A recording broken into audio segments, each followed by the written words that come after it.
Dear students, welcome back. Last ई lecture में हमने लेक्चर नंबर 16 स्टार्ट किया था, जिसके पार्ट फर्स्ट में हमने एटीट्यूड फॉर्मेशन स्टार्ट किया था। बेसिकली ये जो लेक्चर है, टॉपिक है, बेसिकली ये दो पार्ट में डिवाइड है, लेक्चर नंबर 16 और लेक्चर नंबर 17। लेक्चर नंबर 16 में हम पढ़ रहे हैं कंज्यूमर एटीट्यूड फॉर्मेशन और लेक्चर नंबर 17 में हम पढ़ेंगे एटीट्यूड चेंज। अब ये जो लेक्चर नंबर 16 है, ये भी फर्दर टू पार्ट्स में डिवाइड है, पार्ट 1 एंड पार्ट 2। तो एक बार जल्दी से क्विक रिकैप कर लेते हैं कि पार्ट 1 में हमने क्या पढ़ा था। सबसे पहले कंज्यूमर एटीट्यूड की मीनिंग पढ़ी थी, उसके बाद कैरेक्टरिस्टिक्स ऑफ एटीट्यूड्स पढ़े थे, उसके बाद फंक्शंस ऑफ एटीट्यूड्स पढ़े थे, utilitarian function, value expressive function, ego defence function और नॉलेज फंक्शन, और लास्ट में कॉम्बिनेशन ऑफ फंक्शंस। उसके बाद फिर फॉर्मेशन ऑफ कंज्यूमर एटीट्यूड्स पढ़ा था, classical conditioning, instrumental conditioning, cognitive learning theory और सोशल लर्निंग थ्योरी। उसके बाद फिर पढ़ा था impact of sources of attitude formation, self expression, direct influences और इनडायरेक्ट इन्फ्लुएंसेज। अब लेक्चर नंबर 16 के पार्ट सेकंड में हम पढ़ेंगे मॉडल्स ऑफ एटीट्यूड। मॉडल्स का मतलब क्या होता है कि नंबर ऑफ रिसर्चर्स हैं, उन्होंने कंज्यूमर एटीट्यूड के ऊपर स्टडी की और उनके रिजल्ट को जर्नलाइज कर दिया कि अगर ये सिचुएशन होती है तो ये आउटपुट होता है।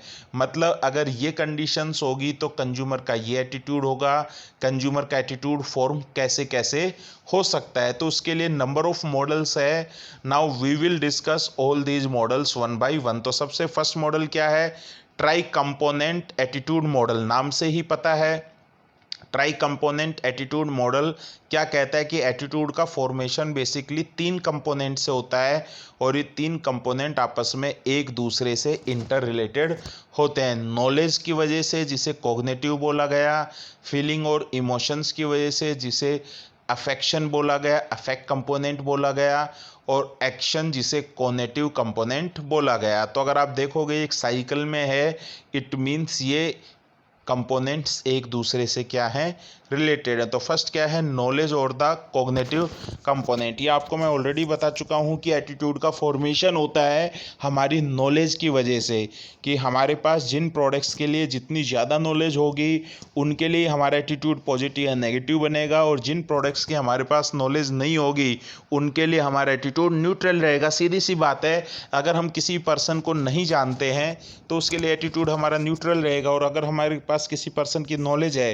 तो अगर वो पर्सन हमारे लिए फेवरेबल है, हमें अच्छा लगता है, तो एटीट्यूड पॉजिटिव होगा, और अगर उसके एक्ट्स हमारे अगेंस्ट है तो हमारा उसके लिए एटीट्यूड नेगेटिव होगा। इसी वजह से मार्केटिंग कंपनीज हैं, वो वेरियस सोर्सेज के थ्रू कंज्यूमर को इन्फॉर्मेशन देती हैं कि कंज्यूमर को ज़्यादा से ज़्यादा उनकी प्रोडक्ट्स की नॉलेज हो, जिस वजह से उनका एटीट्यूड है वो पॉजिटिव बने। तो ये जो नॉलेज है, वो नॉलेज कंज्यूमर को वेरियस सोर्सेज से मिल जाती है, और ये इन्फॉर्मेशन उसकी मेमोरी में स्टोर होती है, और जब उसे ज़रूरत होती है वो इस इन्फॉर्मेशन को क्या कर लेता है, रिकॉल कर लेता है। सेकंड क्या है? फीलिंग और द अफेक्ट कंपोनेंट। जब आपका किसी भी प्रोडक्ट या ब्रांड के लिए जो एटीट्यूड का फॉर्मेशन है वो इमोशंस की वजह से, अफेक्शन की वजह से या फीलिंग की वजह से होता है, तो उसे हम क्या बोलते हैं? फीलिंग और द अफेक्ट कंपोनेंट। जैसे कि फॉर एग्जांपल, किसी के फादर ने हमेशा मारुति की ही गाड़ी परचेज की, तो बेटा बड़ा हुआ तो उसने देखा कि फादर हमेशा मारुति की गाड़ियों को ही लाइक करते हैं, तो उसका भी अपने मारुति की गाड़ियों के लिए एटीट्यूड पॉजिटिव हो जाएगा कि अरे मेरे डैड की मारुति, ये तो मेरे पापा वाली कार है। तो ये जो कंपोनेंट बना, ये कौन सा कंपोनेंट होगा? फीलिंग और द अफेक्ट कंपोनेंट।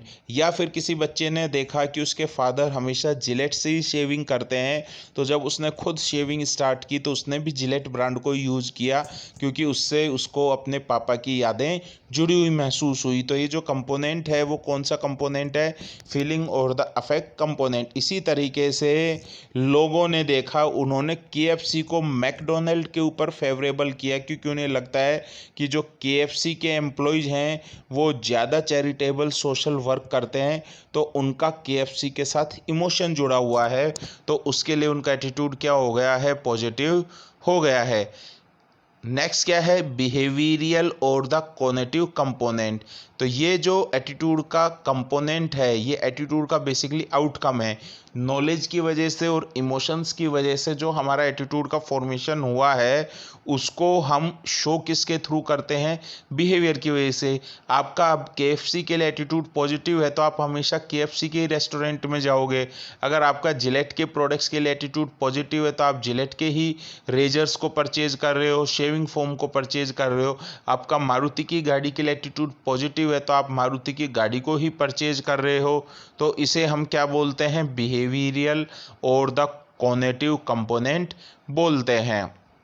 तो इस मॉडल के अकॉर्डिंग नॉलेज और फीलिंग कंपोनेंट है वो हम देख नहीं सकते, लेकिन जो बिहेवियर केवल इन्फर्ड किया जा सकता है, और जो बिहेवियरल कंपोनेंट है इसको ऑब्जर्व किया जा सकता है। अब सेकंड थ्योरी कौन सी है, मॉडल कौन सा है, मल्टी एट्रीब्यूट एटीट्यूड मॉडल।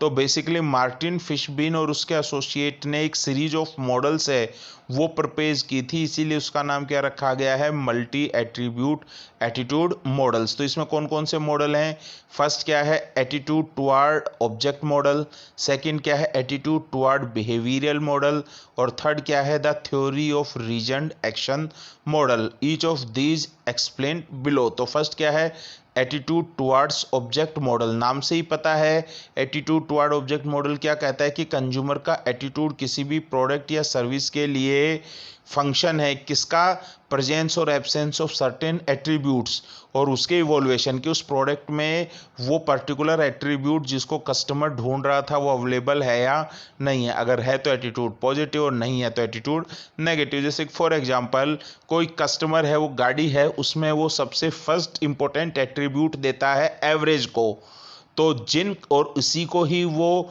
गाड़ी परचेज करने के लिए इवोल्वेट करता है। तो जिस कंपनीज की गाड़ियों में या कार में एवरेज ज़्यादा क्लेम हो रही होगी उसके लिए तो एटीट्यूड पॉजिटिव, और जिसमें एवरेज कम क्लेम हो रही है उसके लिए एटीट्यूड नेगेटिव हो जाएगा। तो जो एटीट्यूड है वो प्रोडक्ट स्पेसिफिक बिलीव्स का इवोल्वेशन है। अगर हम कहें कि कोई भी ऑफर है तो कंज्यूमर का एटीट्यूड किसके ऊपर बनता है कि वो जो एट्रीब्यूट्स को देखना चाह रहा है वो एट्रीब्यूट्स है वो उस प्रोडक्ट में अवेलेबल है या नहीं है, और उसके बेस पर वो डिफरेंट प्रोडक्ट्स को इवोल्वेट करता है और उनके गेन के बेस पर, बेनिफिट्स के बेस पर वो एटीट्यूड बनाता है। जैसे for example Complan as a health drink है, तो कोई लेडी अपने बच्चे को ग्रो फास्टर, टालर और हेल्थियर करना चाहती है तो उसका कॉम्प्लेन के लिए एटीट्यूड पॉजिटिव हो जाएगा। और अगर वो उसमें देखती है कि इसके अंदर विटामिन्स और मिनरल्स हैं तो वो इन विटामिन्स और मिनरल्स को इम्पोर्टेंस भी देती है, तो इसकी वजह से वो कॉम्प्लेन को क्या कर लेगी, परचेज कर लेगी। सेकंड क्या है, एटीट्यूड टुवर्ड्स बिहेवियरल मॉडल। तो attitudes toward behaviour model focuses on the individual acts of behaviour toward the attitude object rather than mayor affect और फीलिंग टुवर्ड्स द ऑब्जेक्ट। कहने का मतलब क्या है कि जो एटीट्यूड टुवर्ड्स बिहेवियर मॉडल है वो फोकस करता है कि इंडिविजुअल का जो एटीट्यूड ऑब्जेक्ट है उसके लिए क्या बिहेवियर है, केवल फीलिंग की वजह से नहीं। तो इसका मतलब क्या है, कंज्यूमर है वो पॉजिटिव एटीट्यूड रख सकता है, लेकिन जब खरीदने की बारी आती है तो उसका एटीट्यूड क्या हो जाता है, नेगेटिव हो जाता है। तो कोई ज़रूरी नहीं है कि जिन चीज़ों के लिए भी हमारा एटीट्यूड पॉजिटिव, क्योंकि इसमें तो जो एटीट्यूड टुवर्ड्स ऑब्जेक्ट मॉडल में तो हमारा एटीट्यूड ऑब्जेक्ट के लिए बनता है, लेकिन एटीट्यूड टुवर्ड्स बिहेवियर मॉडल का मतलब क्या है, कोई ज़रूरी नहीं है कि जिन चीज़ों के लिए हमारा एटीट्यूड पॉजिटिव है हम हमेशा ही उन चीज़ों को क्या करें, परचेज करें। क्यों, उसके पीछे कुछ कंस्ट्रेंट्स हो सकते हैं। जैसे for example Philips home theatre का है, कंज्यूमर अवेयर है कि फिलिप्स होम थिएटर है, उसमें बिगर स्क्रीन है, अच्छे ऑडियो विजुअल इफेक्ट हैं, उसे ये भी पता है कि इसकी प्राइस बहुत हाई है, इसी वजह से वो उसको परचेज नहीं करना चाहता, क्योंकि वो अपनी कमाई है वो इस लग्जरी या लाइफस्टाइल प्रोडक्ट में वेस्ट करना नहीं चाहता, क्योंकि उसके पास इतना पैसा नहीं है। उसे समझदारी नहीं लगती कि एक टेलीविज़न के ऊपर जिसको वो ज़्यादा टाइम से देख भी नहीं पाता है इतना पैसा खर्च किया जाए। तो उसकी जो फीलिंग है वो तो फेवरेबल है, पॉजिटिव है, प्रोडक्ट्स ऑफर के लिए, लेकिन जब एक्ट ऑफ परचेज आती है तो इसकी जो पॉजिटिव फीलिंग है वो नेगेटिव कन्वर्ट हो जाती है। तो consumers tends to have favourable attitudes towards the product service offering but a negative attitude towards the act of purchase. हर किसी को पता है कि भाई मर्सिडीज की गाड़ी बेस्ट है, बेस्ट इंटीरियर है, बेस्ट एक्सटीरियर है, लग्जरी कंफर्टेबल गाड़ियां हैं, तो हर किसी का उसके लिए एटीट्यूड फॉर एग्जांपल पॉजिटिव हो सकता है। लेकिन जब खरीदने की बारी आती है तो कंस्ट्रेंट्स की वजह से एटीट्यूड क्या हो जाता है, नेगेटिव हो जाता है। अब नेक्स्ट क्या आता है, the theory of reasoned action model. Theory of reasoned action model है, ये बेसिकली है इम्पैक्ट को स्टडी करती है इंस्टांसेज ऑफ बिहेवियर, और ये सब्जेक्टिव होता है, मतलब हर किसी के लिए अलग अलग होगा, on the basis of try component that makeup attributes. तो इस मॉडल को हम बेसिकली 2 फैक्टर से समझेंगे, जो मॉडरेटर को एक्ट करता है और फाइनली उसका एटीट्यूड बनता है। क्या रीजन है, वो जो बिहेवियर शो कर रहा है, जो एक्शन कर रहा है, उसके पीछे क्या रीजन है। तो अगर इस मॉडल को हमें समझना है तो हमें बैकवर्ड जाना पड़ेगा। बिहेवियर, जैसे बिहेवियर का क्या मतलब हो गया कि किसी ने कोई कार परचेज की तो उसका बिहेवियर हो गया। तो वो कार परचेज क्यों की, क्योंकि उसका कार परचेज करने का इंटेंशन था। इंटेंशन क्यों हुआ, क्योंकि उसका उस कार के लिए एटीट्यूड बना, और सब्जेक्टिव नॉर्म्स थे, तो attitude towards the behaviour, attitude बना। उसके पीछे रीजन क्या हो सकता है, believes that the behaviour leads to certain outcome. तो उसे पता चल गया भाई कार परचेज करने से जो डेली ऑफिस जाने में 1.5-2 घंटे का टाइम है वो टाइम बच जाएगा, और मैं अपना ज़्यादा टाइम है अपने फैमिली को दे पाऊंगा। तो वो क्या हो गया, इवोल्यूशन ऑफ द आउटकम। तो बिहेवियर आया ना कि भाई टाइम बच गया मेरा कार खरीदने से, कार से ऑफिस जाने से, जो आपका डेली 1.5-2 घंटे लगते थे अब वो आपको मैक्सिमम हाफ एन आवर या 45 मिनट्स लग रहे हैं। दूसरा, गाड़ी होने की वजह से आप अपनी फैमिली के साथ वीकेंड पर ट्रिप्स पर भी जा सकते हो। तो इवोल्यूशन ऑफ आउटकम्स का क्या मतलब होगा, इनसे आपको क्या बेनिफिट मिला, आप इवोल्यूट करोगे भैया ऑफिस आप टाइम से जा सकते हो, आप जल्दी आपको घर से नहीं निकलना पड़ेगा, वीकेंड पर आप अपनी फैमिली के साथ एंजॉय कर सकते हो। तो इन सब चीज़ों की वजह से आपका कार के परचेज करने के लिए एटीट्यूड पॉजिटिव हुआ, उसी की वजह से गाड़ी परचेज करने की इंटेंशन हुई और आपने गाड़ी को परचेज किया। तो इंटेंशन एक तो एटीट्यूड से बनती है, दूसरा इंटेंशन क्या है, सब्जेक्टिव नॉर्म्स। सब्जेक्टिव नॉर्म्स है वो पर्सन टू पर्सन वेरी करेंगे। तो सब्जेक्टिव नॉर्म्स कैसे बनेंगे, believe that specific referent think I should और शुड परफॉर्म द बिहेवियर। जैसे कि फॉर एग्जांपल आपको लगा गाड़ी परचेज करने से वाइफ है वो भी खुश होगी, बच्चे भी खुश होंगे, तो आप इस बिहेवियर को शो करोगे, तो जो उनके लिए आप ये बिहेवियर शो कर रहे हो वो आपके लिए क्या सोचेंगे। और motivation to compile with the specific referent, और इससे आपको गाड़ी खरीदने के लिए क्या मिलेगा, मोटिवेशन मिलेगा, क्योंकि आपको लगता है कि फैमिली मेंबर्स आपके इस डिसीजन से खुश होंगे। तो वो सब्जेक्टिव नॉर्म हो गया, उसके बेस पर कार के लिए आपका इंटेंशन बना और आपने उस गाड़ी को परचेज कर लिया। नेक्स्ट क्या है, the attitude towards the ad model. This model lays emphasis on the impact of an advertisement.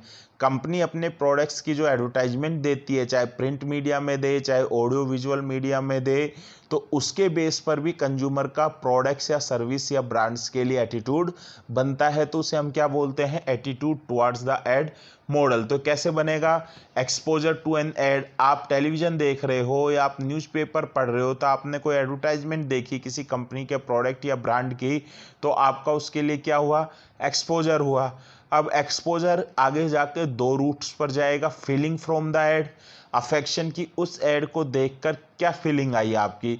जैसे कि फॉर एग्जांपल आपने देखा HUL की एड आई, प्रॉक्टर एंड गैम्बल की एड आई, पढ़ेगा इंडिया तभी तो बढ़ेगा इंडिया, तो आपकी फीलिंग पॉजिटिव हो गई कि हाँ भैया अगर प्रॉक्टर एंड गैम्बल के प्रोडक्ट्स हम परचेज करते हैं तो वो अपनी कमाई का कुछ हिस्सा गरीब बच्चों की पढ़ाई के लिए खर्च करेंगे, तो फीलिंग निकल कर आई।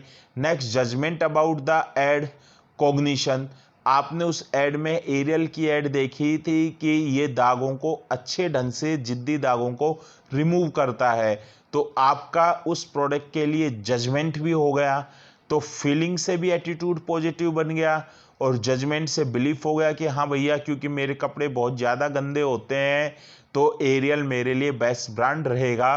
तो जो प्रॉक्टर एंड गैम्बल का एरियल प्रोडक्ट की ब्रांड की एड थी उसके लिए एटीट्यूड पॉजिटिव बना, तो आप उस प्रोडक्ट को परचेज कर लोगे तो आपका एरियल के लिए भी एटीट्यूड क्या बन जाएगा, पॉजिटिव बन जाएगा।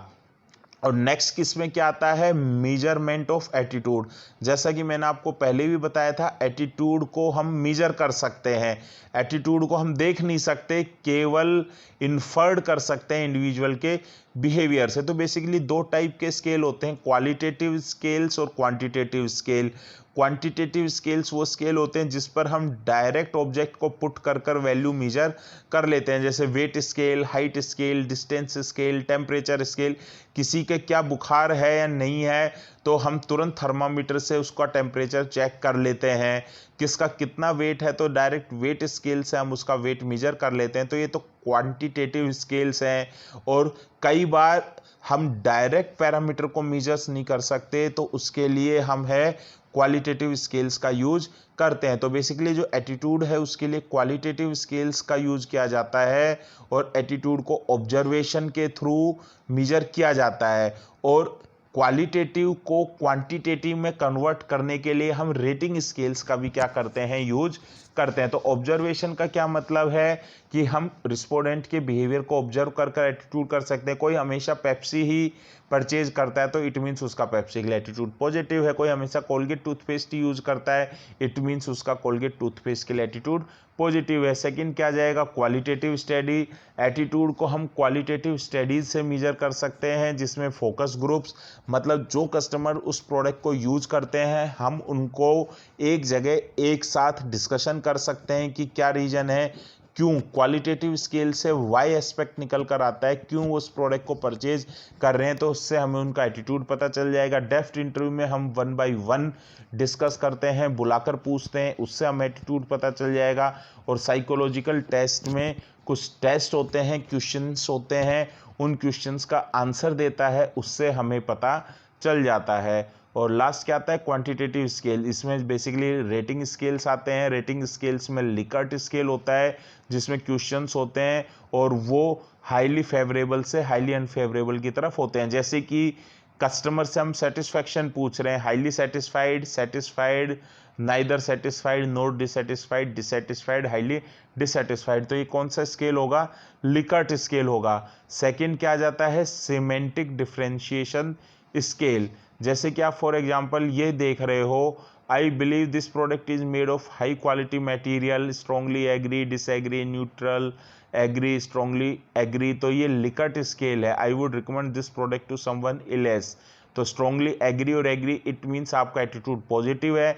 अगर कस्टमर्स ने डिसएग्री या स्ट्रांगली डिसएग्री किया हो तो इट मीन्स एटीट्यूड नेगेटिव है। और ये क्या है, सिमेंटिक डिफरेंशिएशन स्केल है। तो एक पॉइंट के दो एक्सट्रीम होंगे और 1 to 5 होगा, जैसे कि expensive, inexpensive, convenient, inconvenient, reliable, unreliable, friendly, unfriendly, modern, old fashion, wild selection, very limited selection. और 1 2 3 4 5 क्या होंगे, पॉइंट्स होंगे। तो अगर कोई प्रोडक्ट एक्सपेंसिव है तो 1 पर टिक करेगा और कोई प्रोडक्ट इनएक्सपेंसिव है तो वो 5 पर टिक करेगा। कोई प्रोडक्ट रिलायबल है तो 1 पर टिक करेगा, कोई अनरिलायबल लगता है आपको तो 4 या 5 पर टिक कर सकता है। तो ये कौन सा स्केल हो जाएगा, सिमेंटिक डिफरेंशिएशन स्केल हो जाएगा। तो इसी के साथ ही ये लेक्चर नंबर 16 का पार्ट सेकंड कंप्लीट होता है। फिर लेक्चर नंबर 17 में हम पढ़ेंगे मॉडिफिकेशन ऑफ कंज्यूमर एटीट्यूड या attitude change. Thank you very much.